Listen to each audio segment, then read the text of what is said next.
This is the men's 200 meters. Hudson, Grace. We are underway. Keep an eye as they come around the curve and head into the straightaway. It's going to be a battle here between Hudson of Jamaica, who is tearing away from the rest of the field. How about this?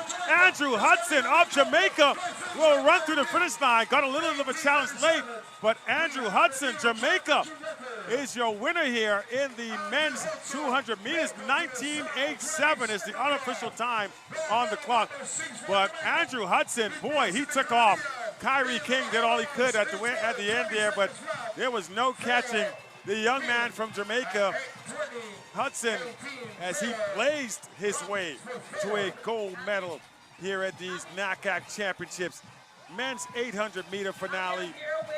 Good performance from the young man of Jamaica, Hudson, blazing his way to a gold medal. And we are going to be joined now in just a few short moments by the B3A's president here of the Bahamas,